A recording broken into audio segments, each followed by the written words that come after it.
High everyone, मेरो नाम चाहिँ समीक्षा हो। अनि आज हामी जाँदैछौँ हाम्रो बिहे गरेको 6 वर्षको एनिभर्सरी मनाउनलाई 2 days 1 night को ट्रिपमा।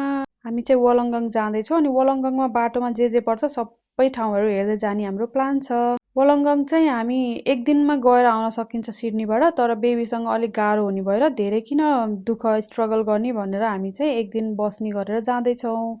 त्यो व्हाइटवाला लाइट हाउस भएकोवाला बिच छ नि, हो त्यही हो कि वलङ्गङ बिच। अनि हामीले चाहिँ त्यसकै ठ्याक्कै अगाडि होटल बुक गऱ्यौँ, त्यहाँबाट बिच पनि देखिन्थ्यो। अनि हामी यहाँ बाटोमा एक ठाउँमा रोक्यौँ क्याफेमा, हामीलाई चाहिँ अलिअलि भोक लागिरहेको थियो, केही खाउँ न त भनेर रोक्यौँ। मैले चाहिँ आफ्नो डायट चाहिँ यो 2 दिनको लागि चाहिँ म डायट साइट गर्दिनँ भन्ने सोचिरहेको थिएँ। अनि त्यहाँबाट हामीले डोनट र अनि स्मुदी लिग्यौँ। अनि हामी चाहिँ त्यहाँभित्र गएर हेरेको त कस्तो अचम्म पऱ्यो क्या, हामी त यस्तो राम्रो भ्यू देखिरहेको चाहिँ हामीले यादै नगरेको, एकछिनपछि देखेर ओए भने जस्तो भएको कि मैले, वाउ कस्तो राम्रो देखेको भन्दै हेर्दै थियो। अनि हामी जाने ठाउँ चाहिँ त्यही नै हो कि, त्यो बिचको वरिपरि समवेयर त्यही हो। अनि त्यहाँ एकछिन रोकेर अनि हामी चाहिँ हिँडिहाल्यौँ। बाबु चाहिँ उठेको थियो एकछिनपछि। अनि हामी चाहिँ एकैछिनमा सायद 20 मिनट्समा त्यो हाम्रो होटलमा पुगिहाल्यौँ। होटल चाहिँ यही हो। मैले बाहिरबाट भिडियो खिच्छु भनेको, मलाई चाहिँ अलि लाज लाग्यो, मान्छे कति भिड थियो। अनि मैले भिडियो खिचेन, भित्र आएर मात्रै खिचेँ। कस्तो राम्रो लाग्यो कि मलाई, श्लोकको बाबाले प्लान गर्नुभएको यो सब्जी चाहिँ बिचको नजिकै लिने यो रुम भनेर मलाई त्यति मात्रै सोध्नुभएको थियो। मैले हुन्छ भने, एकदम राम्रो लाग्यो कि रुम। यहाँबाट त्यो बिच देखिरहेको थियो, भिडियोमा टाढा देखिरहेको छ तर त्यो नजिकै थियो कि। आई मिन त्यो क्यामेराले त जस्टिसै गरिरहेको थिएन, त्यति राम्रो देखिरहेको थियो यो ठाउँ।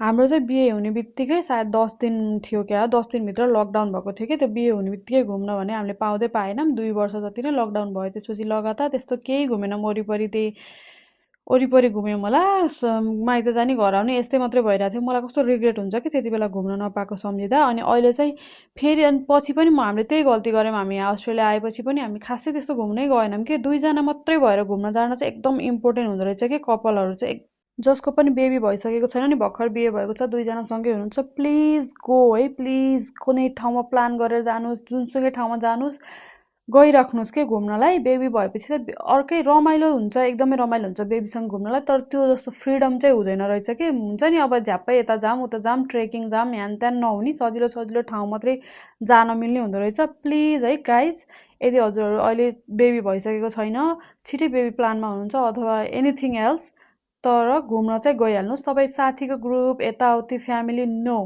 ओन्ली 2 of you है, प्लिज। मेरो सजेसन चाहिँ यही हो।